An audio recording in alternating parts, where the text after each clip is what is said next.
What an incredible blessing to be with you. Thank you for coming out today. Thank you for standing together. Let me say, what a privilege it is to stand with so many patriots.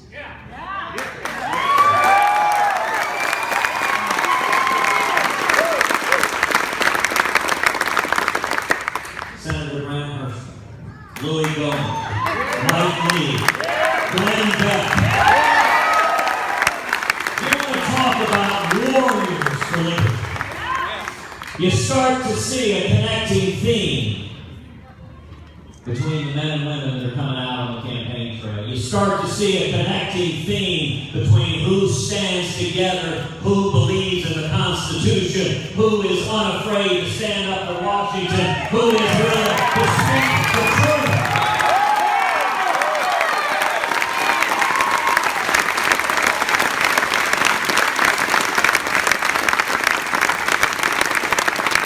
And I cannot think of anyone I would more want to be in a foxhole with than the incredible men and women here today, standing on this stage and gathered here.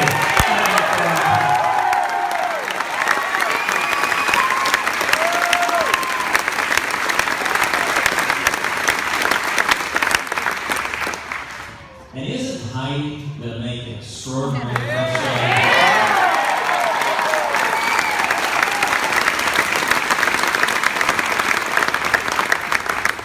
Beautiful, she's brilliant, she is an amazing mom to our two little girls.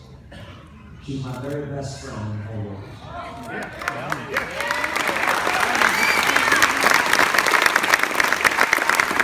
And let me take a minute to talk to all the kids here.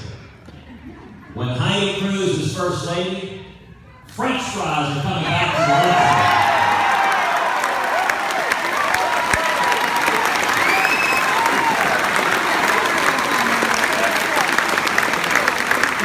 It's just me, but I always thought cardboard belonged on the tray and not on top of the tray.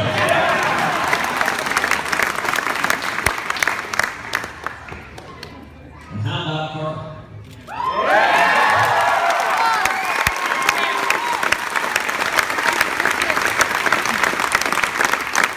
Isn't Carly remarkable?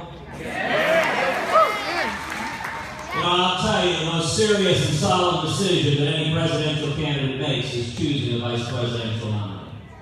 Because you are telling the American people this person is prepared to step up and honor the promises and commitments we've made to preserve and protect and defend the Constitution, to be commander-in-chief and keep this country safe.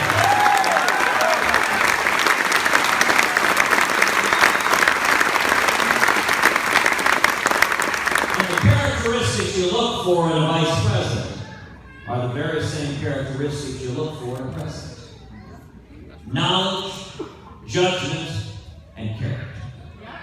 First of all, knowledge. Do they understand the challenges facing this country? Do they understand where jobs come from? Not from Washington, D.C., but from small businesses all across this country.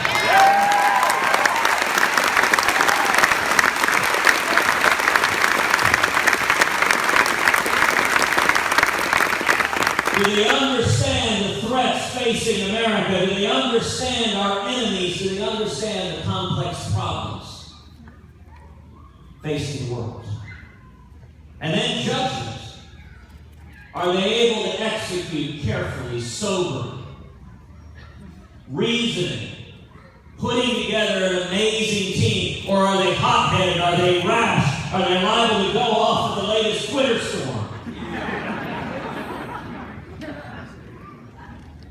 Do they have good judgment to assemble a team of rivals around them? A team that is capable, that is smart, that is effective, that is principled, that is passionate, that is faithful. And finally, character. You know, the single most important characteristic for any president or vice president is character.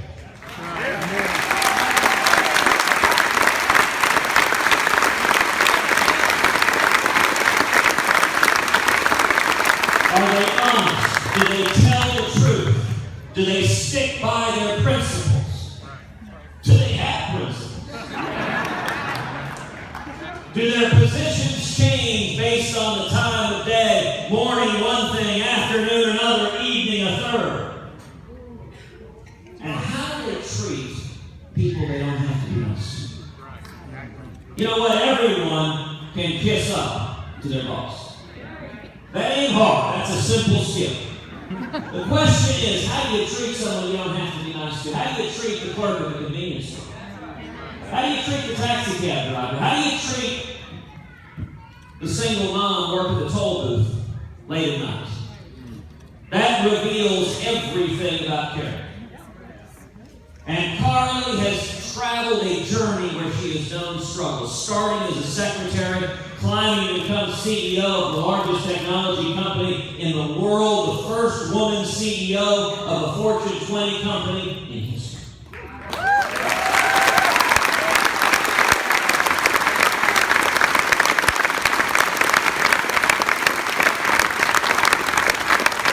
Women in the workplace encounter a lot of garbage, encounter a lot of pressures, encounter a lot of things that aren't fair and aren't right. And Carly has faced those down just as Heidi has and just as millions of women across America.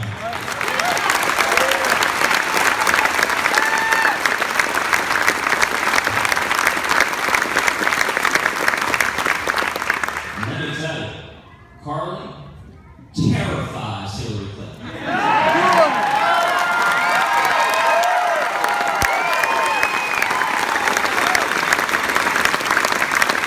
I can just picture Carly and Hillary. I can just picture Hillary thinking about Carly. Tossing and turning and tossing and turning in her jail cell.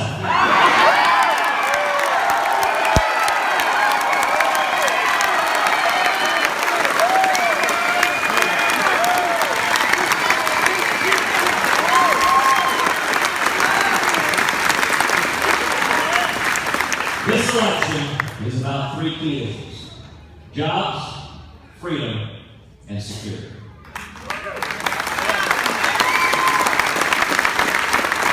Let's start with jobs. I want to take a minute to speak to all the single moms who are here, who are working 2 and 3 part-time jobs, who've seen your hours forcibly reduced to 28, 29 hours a week because Obamacare kicks in at 30 hours. I want to talk to all the truck drivers, all the plumbers and mechanics, all the steel workers and coal miners, all the union members, the men and women with calluses on your hands, who've seen wages stagnating year after year. Cost of living keeps going up, and yet somehow your paycheck doesn't seem to keep pace. I want to talk to all the young people. And by the way, Hillary, Bernie, take a look at all the young people.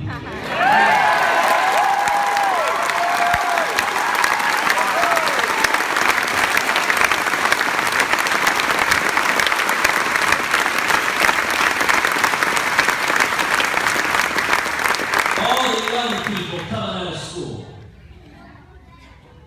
With student loans up to your eyeballs. Scared. Can I get a job? What does the future hold? And you know, the media, they try to tell us this is the new normal. This is as good as it gets. Well, let me tell you, that is a complete and utter lie.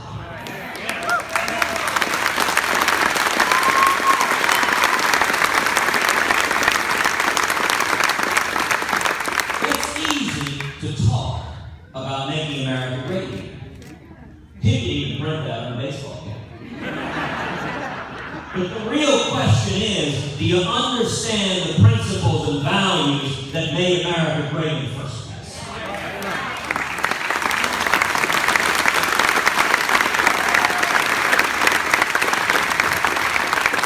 The heart of our economy is not Washington, D.C. The heart of our economy is small businesses all across the United States of America.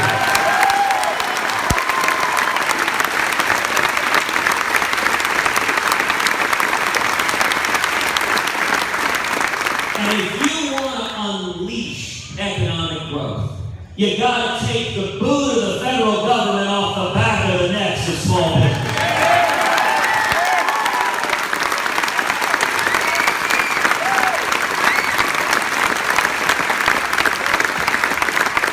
Ronald Reagan understood, and before him, John F. Kennedy understood, that when you cut taxes and lift regulations on small businesses, the result is millions and millions of new high-paying jobs.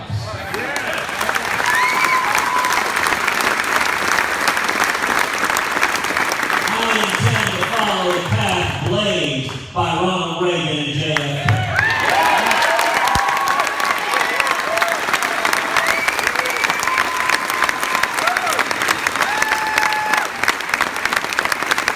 If I'm elected president, we will repeal every word of Obamacare.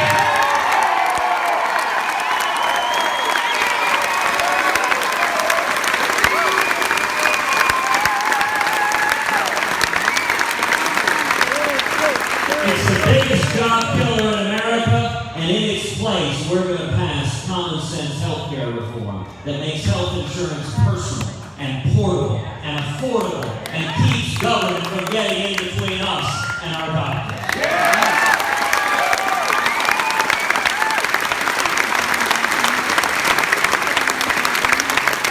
And we're going to pass a simple flat tax.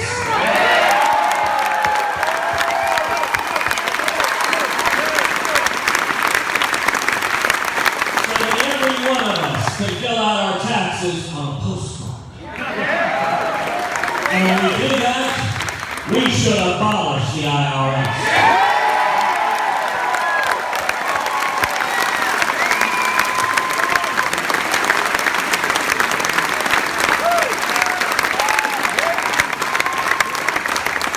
We're going to rein in the EPA.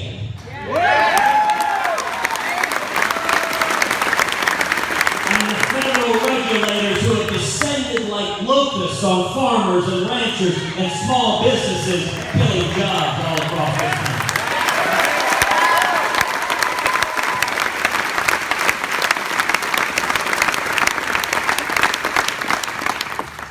You know, a few years back, I was out in West Texas, and I asked folks there, I said, what's the difference between regulators and locusts? And I said, well, the thing is, you can't use pesticide on the regulators. And this old West Texas farmer, he leaned back and said, "Want to bet?"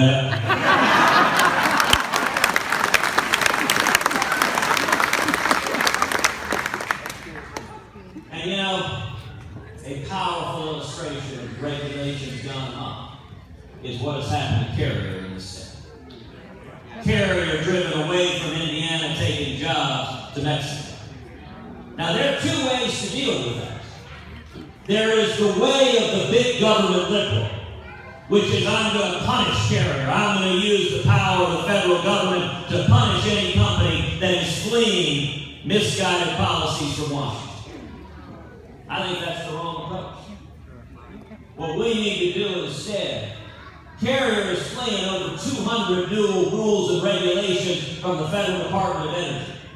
It is fleeing crushing jobs. What we need to do instead is create an environment that is so attractive to do business, lift those regulations, lift those taxes, so that Carrier comes back to Indiana because it's the best place to work.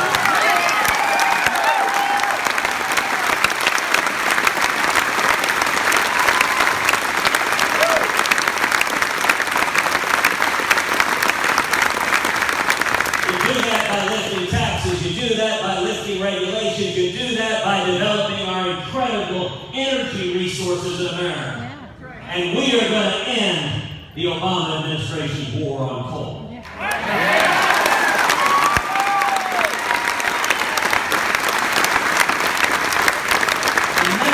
is the Saudi Arabia of coal. And we need to develop every one of our resources so we have abundant, low-cost energy, and we stop sending billions of dollars to countries that hate us.